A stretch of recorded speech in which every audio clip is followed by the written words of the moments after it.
So let's talk about, go ahead and get your unit circle out, because we're going to look at this in terms of unit circle. So what I want to do is, since tangent is what? Okay, which is really sine over cosine. So since we're finding the values for tangent based on sine and cosine, maybe we ought to put sine and cosine functions up here since we know those, right? So let's put sine up here. Let's put cosine up here for each one of these particular values. So going around the unit circle, if we are at 0, sine is 0. At pi over 2, it's 1. At pi at 0, 3 pi over 2, it's negative 1 and 0. You know the pattern that it follows, right? And cosine follows the exact opposite pattern, doesn't it? Where sine is 0, cosine is 1 or negative 1, isn't it? So this starts at 1, goes to 0, negative 1, 0, and 1.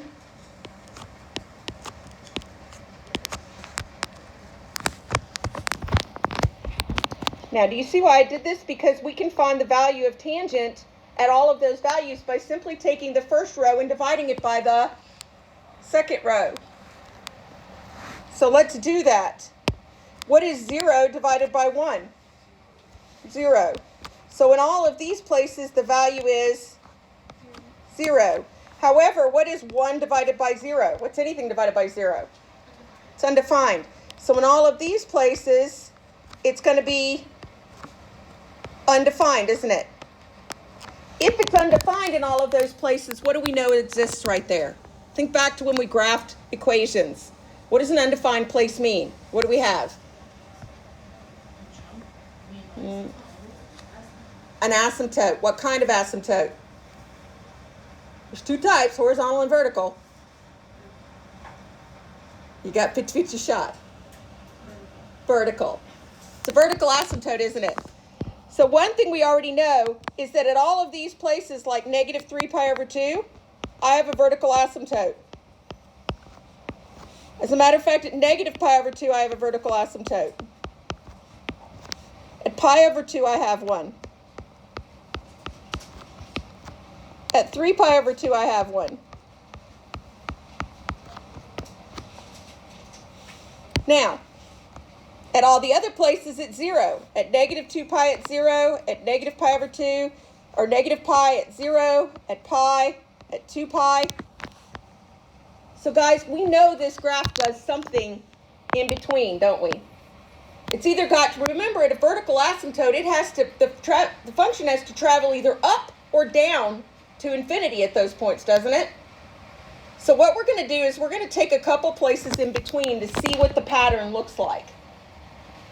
So what I want you to do is I want you to tell me, I'm going to put an extra little chunk right here, here, and here. I want to look at negative pi over 4, and I want to look at pi over 4, because I need some values in between. Do you understand why I picked negative pi over 4 and pi over 4? Because I want to, look, I've got an asymptote here at negative pi over 2 and one at pi over 2. So I want to know what's happening here and what's happening here. Get it? So then I know what the function's going to do, don't I? So, can anybody tell me what is the sine value at pi over 4?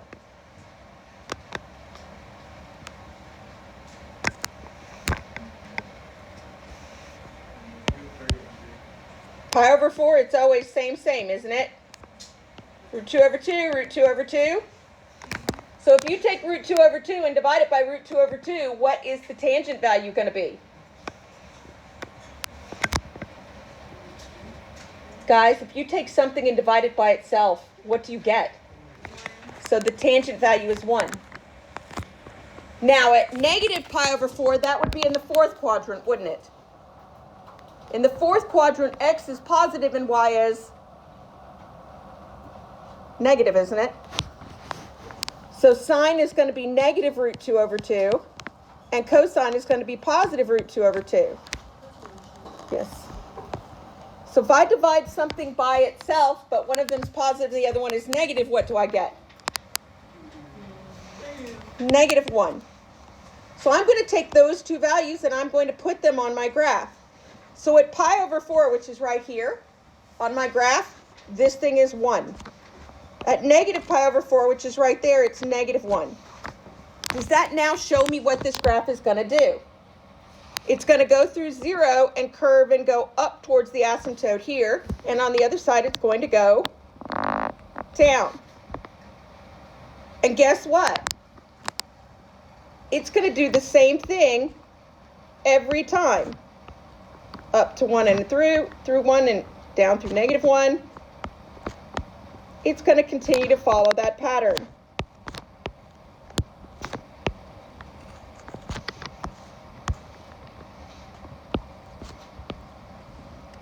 All the way across the graph.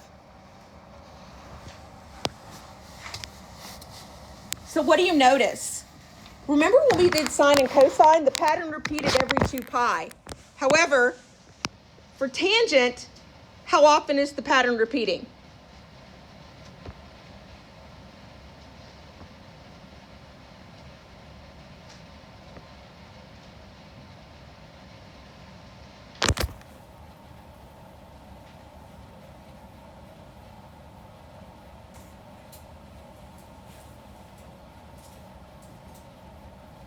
Guys, how many squares on this graph is 2 pi? 8 squares. Okay, how many squares until this thing repeats itself? Oh, so if the period of sine and cosine is 2 pi and it's 8 squares, then what is the period of tangent if it's only 4 squares? Pi. So the period is pi. Now let's talk about the domain. Does this thing have a domain of all real numbers? All of those vertical asymptotes would tell me no. There's a hole every time you hit a vertical asymptote, isn't there? It's all real numbers except everywhere we have a vertical asymptote. So where do we have vertical asymptote? We have one at negative pi over 2, one at pi over 2, one at 3 pi over 2, and so on. As a matter of fact, we have one every 4 squares, don't we? So the first positive one is at pi over 2. So this is x, where x does not equal pi over 2 plus, why do I say pi n? What does pi? How many squares is pi? 4. So every 4 squares, that's what the plus pi n means, where n is an element of the integers. Now, what is the range? It's got an arrow on both ends, guys. What's the range? Thank you. So this one has a range of all real numbers. Does this thing have symmetry?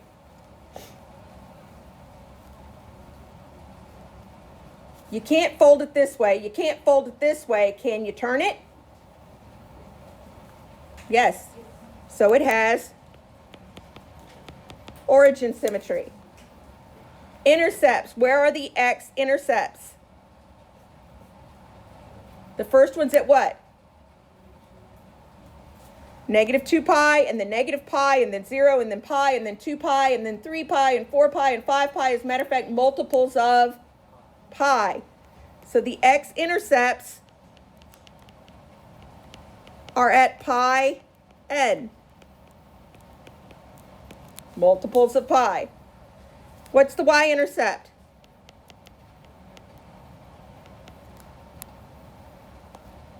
Guys, where does it cross the y-axis? Yes, at 0. Extrema. Does it have any maxes or mins? Can it if it goes, it never turns around, does it? No extrema. As a matter of fact, the only extrema it has are points of inflection, where it turns, right? Where it does that little turn around, but we don't count those. Continuity, is it continuous? Do you remember the relationship between domain and continuity? Continuity, it's continuous everywhere there's a domain. So it's continuous everywhere where x does not equal what? Whatever's in the domain. Whatever you have in the domain, guys, you should have in the continuity. Okay? So it's continuous where x does not equal pi over 2 plus pi n, where n's an element of the integers. End behavior. Now sine and cosine oscillated between -1 and +1. What does tangent bounce between?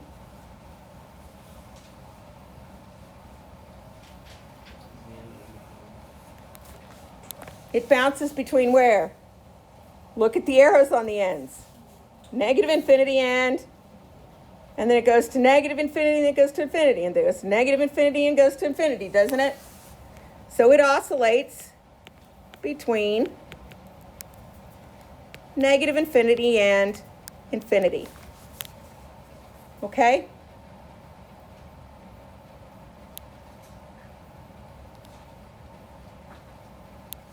All right. So let's talk about period of a tangent function. Period of a tangent function is what? Pi. Why is it different than sine and cosine? For sine to repeat and cosine to repeat, it needs to go all the way around the unit circle, doesn't it? This is telling me it only has to go halfway around to repeat.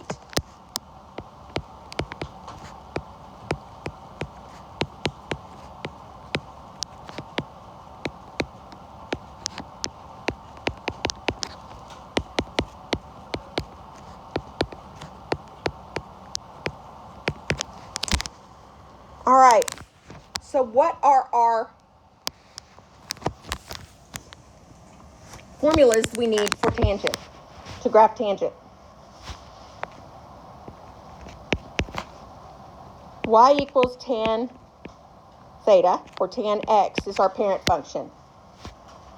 Our transformation function is going to be y equals a tan, this should look familiar, bx minus c plus d. Okay? Now, here's the other difference. Amplitude. What is the amplitude of a tangent function? Remember, amplitude is between max and max or min and min. What's the amplitude? What's the height between infinity and -infinity? Is there an amplitude if it keeps on going to infinity? So there is none. So what does the a value mean? Guys, the a value here, that value of a tells you where this goes to on the graph. If a is 1, it goes to 1. If a is 2, instead of going halfway, it goes to 1 and then up to infinity, or down to infinity, halfway it would go to 2. Or halfway it would go to 3, or halfway it would go to 1/2, okay? That's your a value. This is also your a value. Okay? Does that make sense to everybody? All right, what's the period? Okay, so to find the period for anything, it is pi over b instead of 2 pi over b. This will mess you up because it's different. Phase shift is still going to be equal to c over b, and vertical shift is still equal to d. And the midline is still c over b d. Now, how do I find the asymptotes? Because that's also new, isn't it? Guys, to find our asymptotes, do you need to speak to somebody? Okay. Oh, okay. All right, so asymptotes, guys. When we're looking at the asymptotes, where are the first two asymptotes? And I don't mean at the beginning of the graph, I mean around 0. Where are asymptotes around 0? Yeah. Negative pi over 2 and pi over 2. All right, so how far is it between sets of asymptotes? Like from pi over 2 to the next one, how far is it? It's 4 squares, isn't it? Pi in this one. So what is, yeah, pi, which is the same as the what? period. So to find the asymptotes, all we have to do is start, to adjust those, we have to start at pi over 2 and negative pi over 2, and we add the period. Because if the period's different, then it adjusts where that will adjust where those asymptotes go. Make sense? It's a formula you need to know. So what we do is we take bx minus c and set it equal to plus or minus pi over 2. We're going to adjust it this way and adjust it this way. And the b part takes into account that period. Hi, what do I need to sign for you? This was from Alice. Oh, okay. I guess I didn't get everybody's signature that day, even though I know she's not even in class I anymore. know, that's all right. You got to have it for the... It's okay, no big. I want to come learn in here. Yes, baby. Oh, no. All right, guys. So let's look at this. Let's look at some examples, see what we can do here. It says locate the vertical asymptotes in graph y equals tan 4x. I think I changed this one actually to tan 1/2 x, just because 4x ends up being really big. So let's change this one to tangent 1/2 x. Okay? We're going to do these exactly the same way we do all the rest of them. In other words, we're going to start by listing A, B, C, and D. Okay? So feel comforted by that. You start these the same way you start graphing sine and cosine. So what is A?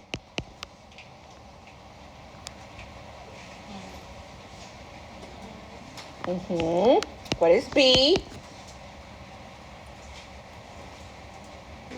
1/2. What is C?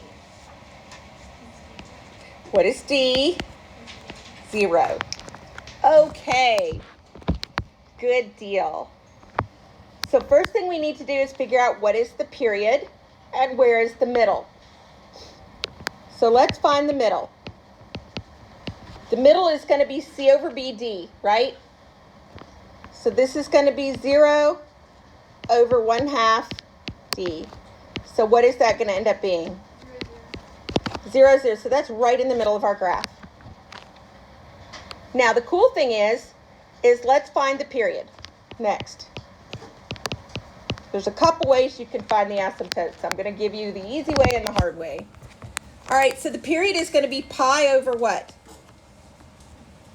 Pi over b, 1/2. So pi over 1/2 is going to give me a period of what? 2 pi. It'll flip over, won't it? Now, what did we say? There are 2 pi. There's a period's width between the asymptotes, isn't there? And this is the middle. So that's 8 squares. So if that dot is in the middle, how many squares to either side do I need to go to hit an asymptote? 4. So 1, 2, 3, 4 is going to put an asymptote here. And an asymptote 4 the other way, won't it? So that's one way you can find an asymptote. The other way, let's actually write the equation for the asymptotes, because sometimes you get to ask that. So let's find the asymptotes using our formula. What did we say? Bx minus c equals plus or minus pi over 2, right? So bx minus c would really, for this one, be 1/2 x, wouldn't it? Because the c is 0. We're going to set that equal to negative pi over 2. And we're going to take that 1/2 x and set it equal positive pi over 2. So how do I get rid of the 1/2? Divide by 1/2 or multiply by 2. So I'm going to multiply this side by 2 and this side by 2. That goes away. And look, that goes away. I'm going to multiply by 2, multiply by 2. Look what I'm left with. X equals, and x equals. Isn't that where we put our asymptotes? All right. So now, here's the other cool thing. We have the middle point. Every length of the period, we get another one of those points. So the period is 2 pi, so how many squares from middle point to middle point? 8. So 4 to an asymptote, 4 more to a middle. 4 to an asymptote, 4 more to middle. So we can put our middles in, can't we? These are actually really easy to graph. Now, what did I say about A? We got to figure out whether it goes up or down, right?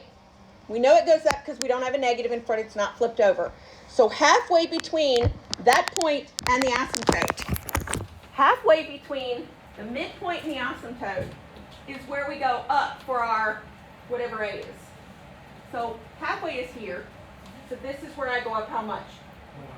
So I'm going to put 1 here. So if I go up 1 on this side, the other way I go down 1. And you can do that every place. So down, this one would be up, and put those in. And then guess what? You can draw in your curves. These are actually, I think, easier to graph than sine and cosine to a certain extent. You just follow the pattern. This one curves up, curves down, up, curves down. Okay? So what do you think?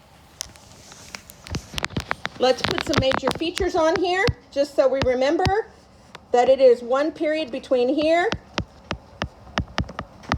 between asymptotes, and it is also 1 period between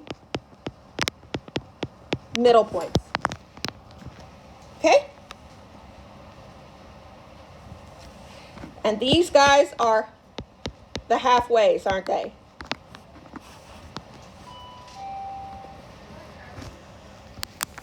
So are we good? Let's try one more. And then we'll move on to secant, cosecant, and cotangent that are based on these. All right, so here we go. Let me look at this one, and you know what? Let's do one with a phase shift.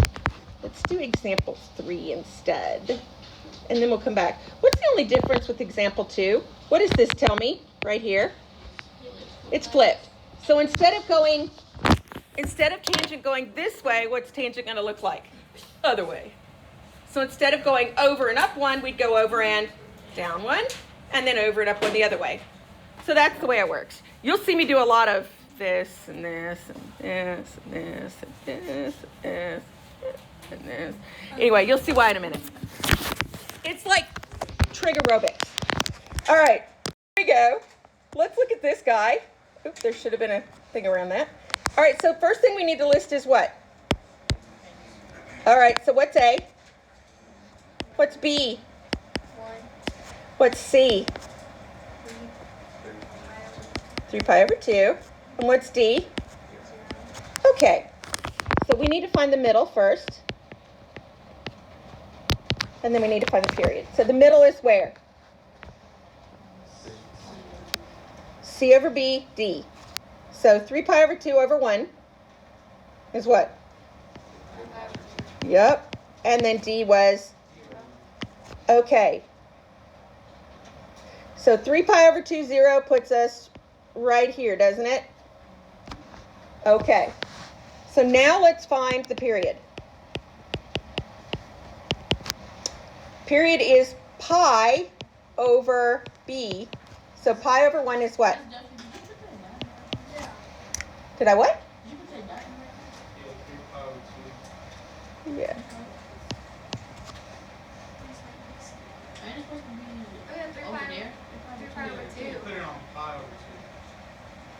Oh, thank you. Yeah, I did. I put it in way the wrong place. I wasn't paying attention. Here it is. 3 pi over 2. Sorry. Period is pi, right? So that's how many spaces? 4 spaces. So I should have an asymptote. How many spaces to either side of the middle? Thank you. Why 2? Pi. The whole period is 4 spaces from asymptote to asymptote. So it should be halfway to either side of the middle, shouldn't it? Think about it. Yeah? Okay. Otherwise, think about it. You have a point every 4 spaces, don't you? So here's 1, 2, 3. Here, there's a point there. There's a point there. There's a point there. So they're all my middles, right? They're 1 period apart. And all the asymptotes should be exactly halfway between all those, shouldn't they? Okay, so we could draw those in. Halfway between. Halfway between. Did you notice I'm not using a window for these? Is there really any way to use a window if you've got, they go to infinity? It's kind of weird. And besides, these are so easy, I think a window is kind of, what's the point? So do you see what I mean now, Anna, about if the period is 4 spaces, then 2 to either side of the middle? Okay. And then we put in our points. So now we've got tangent. We've got A is 1. Is it flipped? No. As a matter of fact, just to draw one that's, well, you guys, some of you already start drawing in your graph. I was going to say, if we drew it, if we put a negative in front, instead of going over halfway and up 1, we would go over halfway and down 1, wouldn't we? So this is not negative, so halfway up and down. So now I can draw in halfway up, halfway down, halfway up, halfway down. And I just draw those in, and then I just start drawing in my curves towards my asymptotes. Easy peasy lemon squeezy. And there we go. And that's tangent graph. No big deal, is it? What would happen if we had a plus something on the other side? Yeah, it would shift that middle, all those middle points. It would shift all those 0 points to up, wouldn't it? Up or down? That would come out in this, wouldn't it? We'd put the first middle point in, and then all the rest just go straight across from it sideways. And then we put in all our asymptotes, and we're good. So if I wanted to find the asymptotes, if I wanted to find the formula for asymptotes, then what could I do?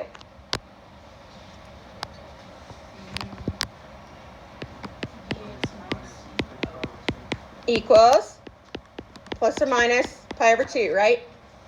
So we have x minus 3 pi over 2 equals pi over 2.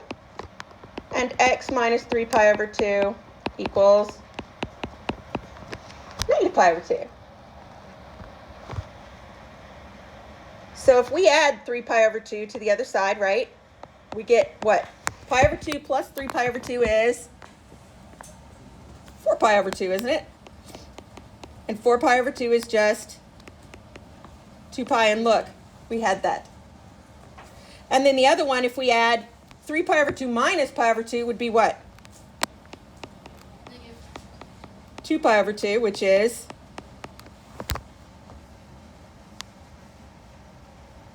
pi.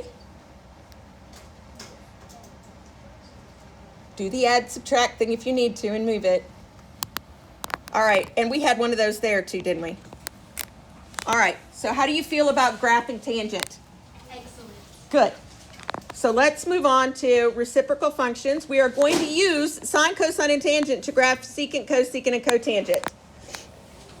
Because what do we know about cotangent? It's equal to 1 over tangent. So if we can graph tangent, all we have to do to the graph is do 1 over whatever the y values are. So if we could come up with it, then we can flip the graph. Now, not literally flip it this way because that would be a negative in front. Reciprocal looks a little different, but there's a pattern to it, okay? Cosecant is 1 over the, and secant is 1 over cosine. So what we're going to do every time is graph the sine, cosine, or tangent that's embedded in those functions, and then we're going to use that to figure out what would happen. And there's a pattern that you'll catch on to very quickly, and it'll be really easy. So using your tangent table, and we're going to add in, just hit submit. Oh, no. Would you bring me a pass from the corner of the little basket in the corner of my desk, and I will. All right. I want you to remember what the formula is.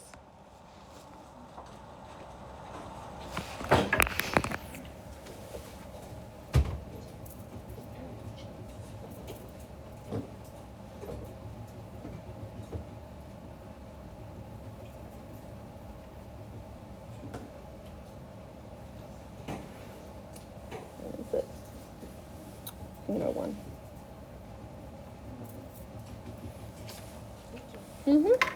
All right, here we go. We know, fill this in from what we knew before. What did we know about this? We know tangent was what? 0, undefined, 0, undefined, -1, 0, 1, undefined, 0, undefined, 0? Do you agree? I just took that straight off of the last table we did. Now cotangent is 1 over all of those tangent values. So what happens if I do 1 over 0? If I to flip over 0, 0 goes to the bottom, it becomes what? Oh, so all these zeros become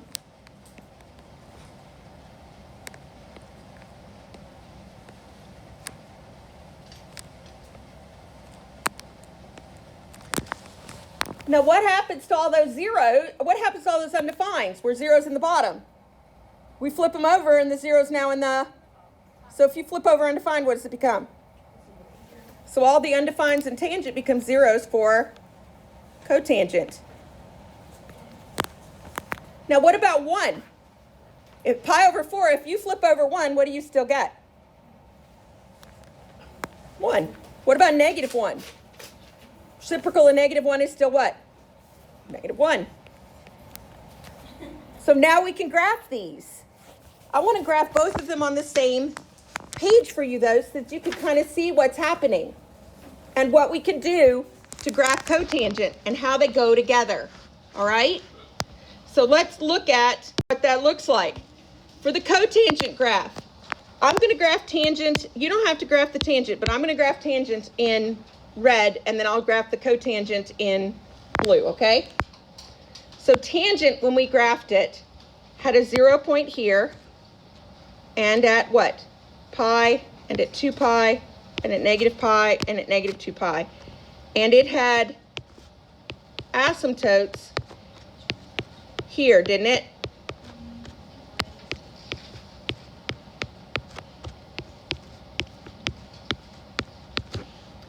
So that's tangent in red. Now, what did we learn? We learned every place that it was a 0, it became what instead? So every place we have a 0 on the tangent graph, guess what we now have? So all those zeros for the tangent become asymptotes for cotangent. Do you see how the tangent graph is going to give me the cotangent graph?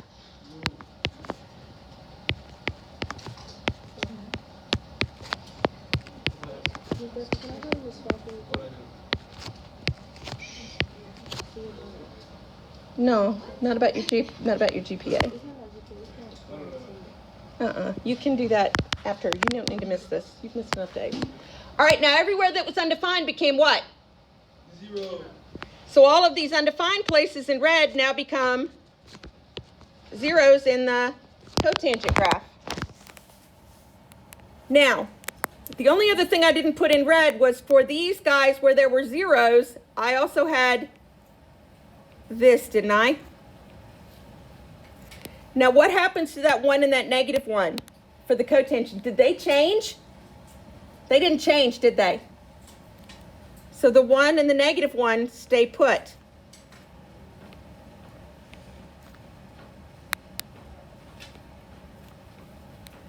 So look what's going to happen here.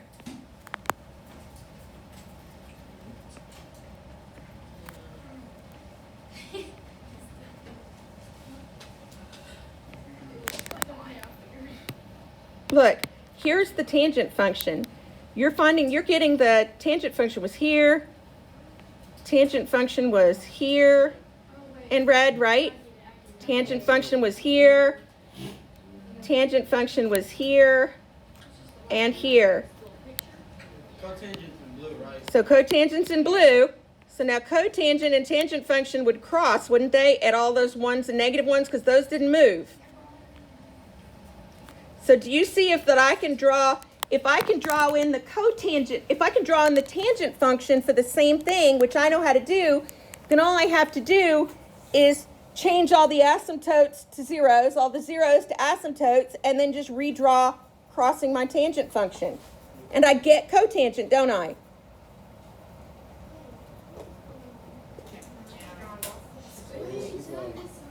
Guys, It's because it's the red and blue. the red and blue, the red one is the tangent function that's under it. Now, y'all gonna freak out because I'm gonna erase the tangent function out of this. Yes. Take a picture. This is flip. It's just flipped, isn't it? I read this the wrong way. Now, what is the domain of this function? It's x everywhere what? X cannot be. Where are all the asymptotes in blue? 0, pi, 2 pi, negative pi, so multiples of pi. So, pi n. The range is what? All real numbers still, isn't it? Yep. Symmetry.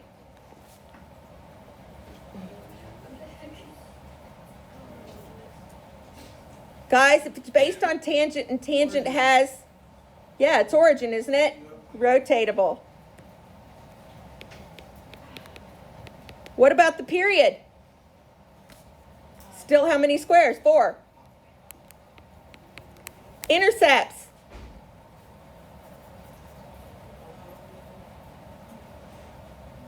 Pi over 2, negative pi over 2, 3 pi over 2. So it's pi over 2 plus what? Of pi. Every 4 squares, right? No extrema. And remember what we said about continuity? It matches the domain. And end behavior, it does what?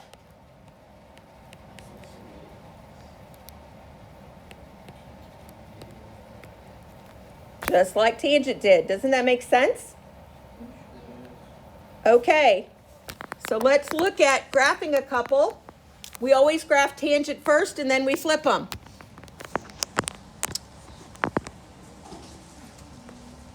Okay?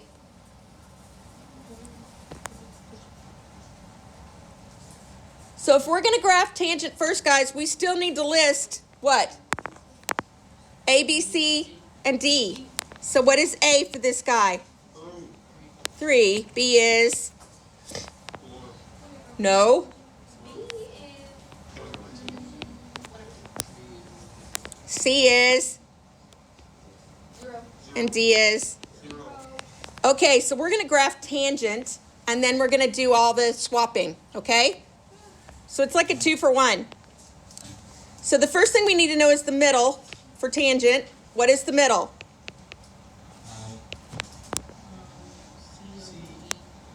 C over B, so 0 over 1/2, and then D. So middle is going to be, 0, 0. that's for tangent. So 0, 0. I'm going to do that in black, and then I'll do a brighter color for the other one, okay? Or you can do it in yellow or whatever. Usually what I say is graph one, get the other one in pen. Once you graph the one, do the other, do one in pencil, the other in pen, and then erase the pencil. Do the tangent in pencil, do cotangent in pen, and then erase the pencil. All right, so what's the period? Pi over B. So what's the period? 2 pi. So where do my asymptotes go? How? 4 to either side of the middle. So I'm going to have one at pi and one at negative pi.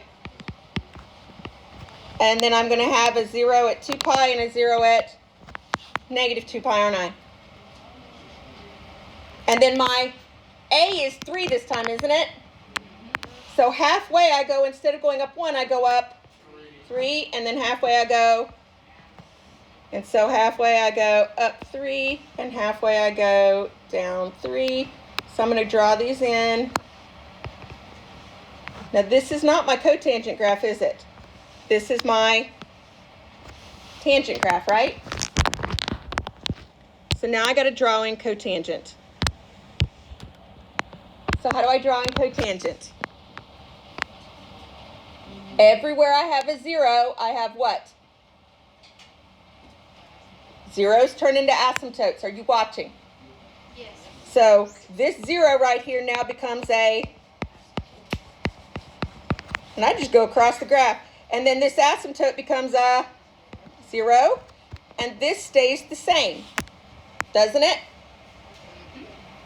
And this stays the same. So now I have this and that. And now I'm to a 0, so this 0 becomes what again? Comes an asymptote.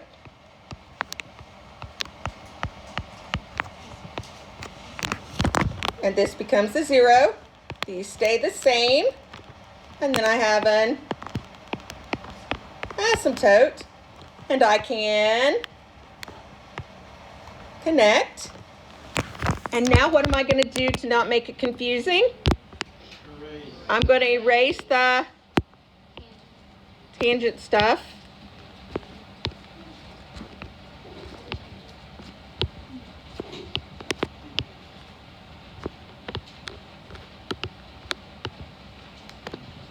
And that is cotangent, a beautiful cotangent graph. Super easy, isn't it? If you can graph tangent, you can graph cotangent. All right. So let's move on to time today. Let's move on to cosecant. Because guess what? We're going to do cosecant kind of the same way. We're going to fill out our sign, and then we're going to flip it over to figure out what cosecant would look like.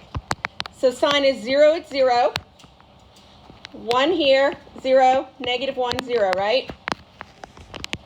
These are even easier, actually.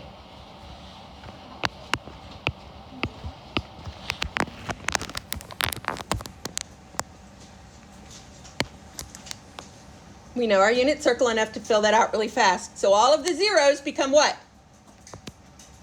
Undefined. So this is undefined. This stays 1. Undefined. -1, undefined, 1, undefined, -1, undefined. So we had a bunch of undefined places, don't we? Undefined are our vertical asymptotes, right?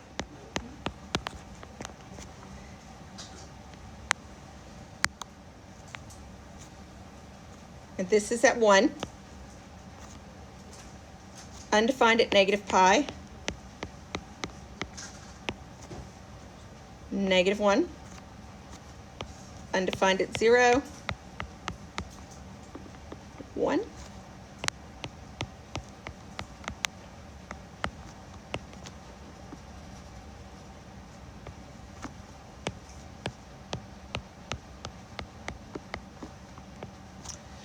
now this should look kind of familiar to you. I'm in yellow going to draw in the sine function. Because we did sine, I told you we were going to draw sine to get cosecant, didn't I? If I were to draw in the sine function, wouldn't it start at 0, go up to 1, to 0, down to 0 again?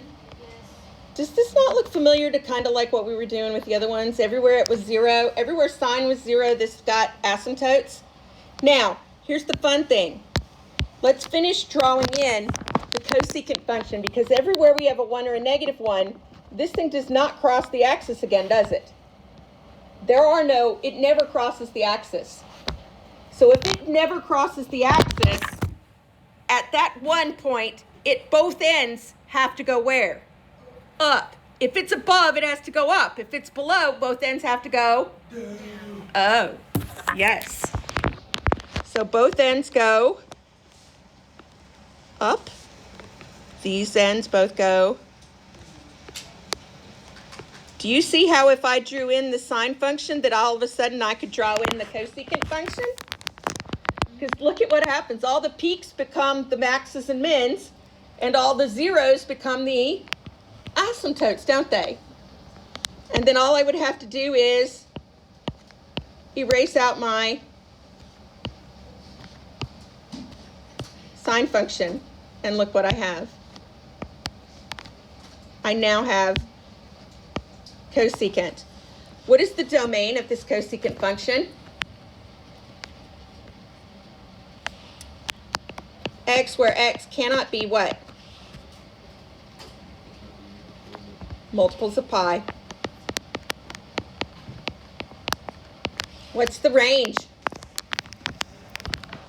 It is not negative infinity to positive infinity because there's a big gap in the middle where the sine function would have been.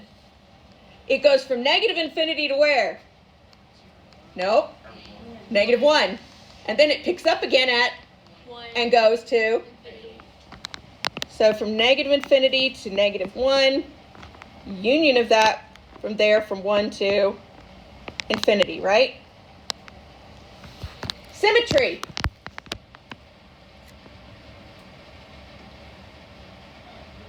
Yep, origin, good. What's the period? How many spaces does it go before it repeats? No. Up, down, and then up, down, 8. If it's based on sine, and sine's period is 2 pi, doesn't it make sense that cosecant's period would also be 2 pi, 8 spaces? Intercepts, this one should be easy. Does it have any? None. All right, where are its asymptotes? Extrema. Doesn't it? Has minimums and maximums. So the minimums are at pi over 2 and then every 8 spaces, right? The max is here. 3 pi over 2 or negative pi over 2, either one you want to pick. That's on the next page. Extrema. Does it have? So the minimums would be pi over 2 plus multiples of 2 pi, right? And the maxes would be at what? Let's do negative pi over 2 plus. Is it continuous? No. Everywhere it's continuous, the same as the domain, right?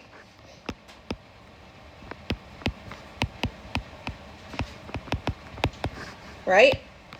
And behavior. What does it oscillate between? Goes up, then it goes, and then it goes, and then it goes.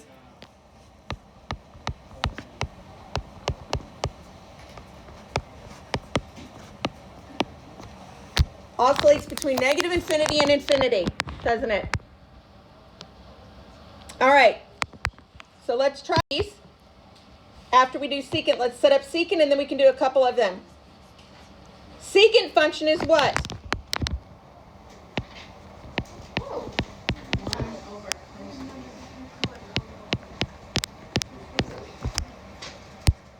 So we're going to base it on cosine. Cosine is 1, 0, negative 1, 0, 1, 0, right?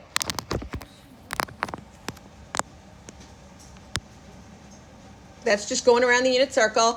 So can you fill in what secant's going to be then? Everywhere it's 1, it's going to stay 1 or negative 1, right? And everywhere it's 0, it's going to become what? Undefined.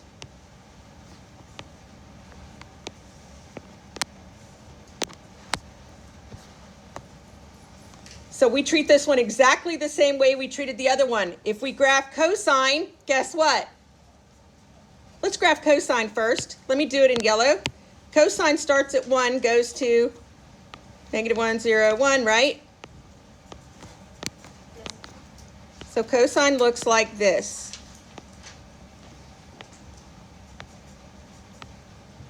So now let's graph secant and see what we get. At negative 2, it is 1. And then where there's a 0 for cosine, we have an, and then it's negative 1 here, so guess what's going to happen? This is going to go that way. At all my zeros, I'm going to have asymptotes, aren't I?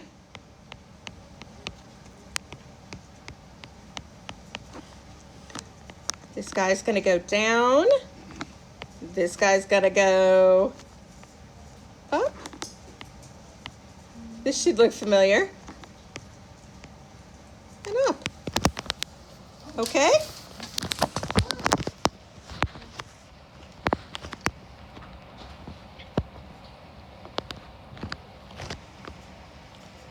What's the domain?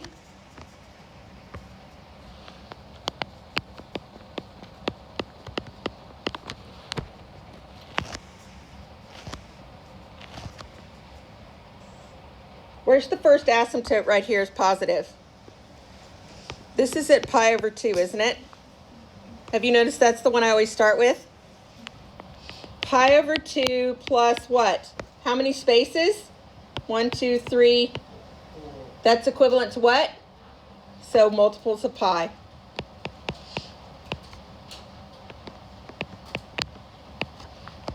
What's the range?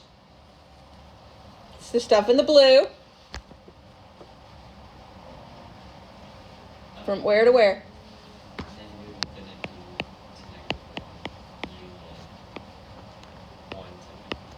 Yep. Look, cosine's just shifted from sine, so doesn't it make sense that secant is just shifted from cosecant? Yes. Symmetry. Now you're going to say origin, but this one's not origin, is it? I guess not. What is the symmetry in this one? Y-axis. Yes, good. Period? What's the period? 2 pi. Intercepts? It actually has a y-intercept, doesn't it?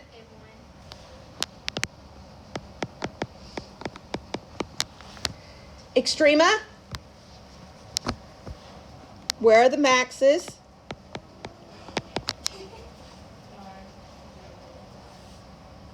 Maxes are at pi, negative pi, 3 pi, so it's going to be pi plus every 8 spaces, right? Yes. Mins are going to be where? 0, 2 pi, so 0 plus continuity. We're just going to draw an arrow from the domain, right? And behavior does what?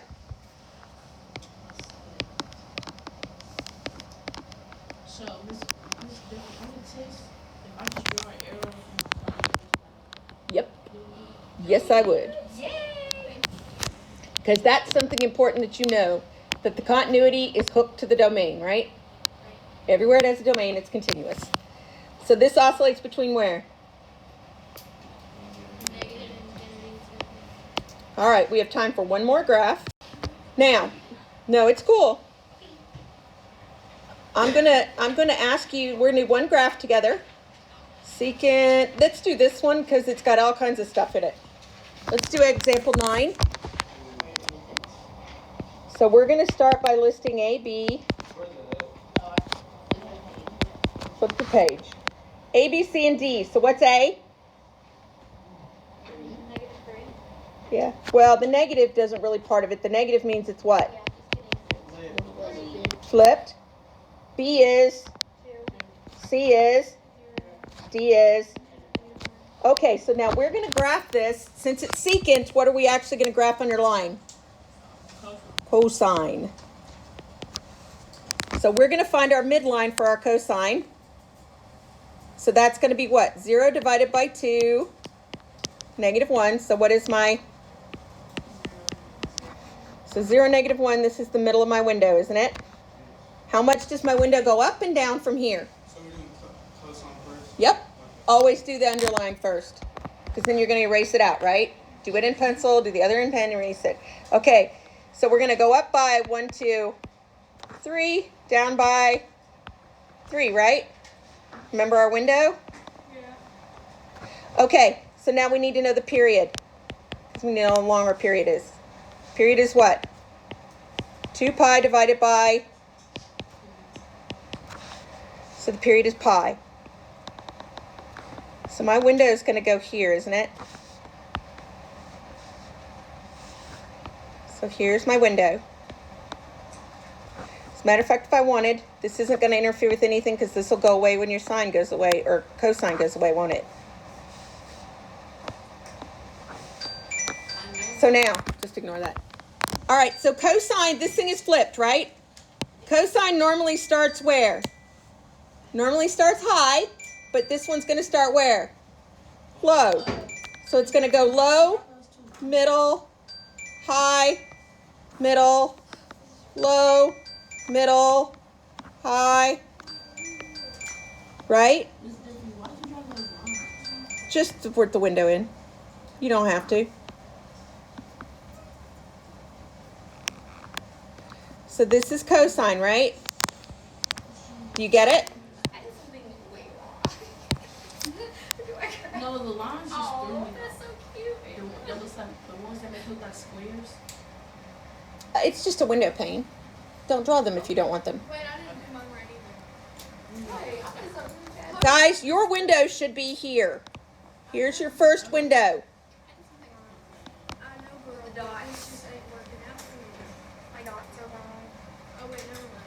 Wait. You know what? I'm just gonna just white out this. Erase this part of that. Oh, I put it in the wrong spot. Yeah, you put it in the wrong spot. You probably tried to do on the axis, didn't you? You can't. Now, guys, look. Here's the cool thing. Give me just another minute and I'll let you go. Look, everywhere there's a 0 here, what does it become? So now we got an asymptote going right here. And we have an asymptote here, here, and here. Now look, everywhere it's up, guess what it does? And everywhere it's down, it goes.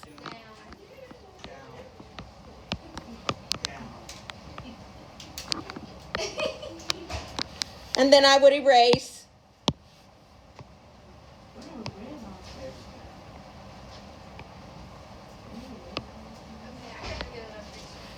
Okay? Now, here's the thing.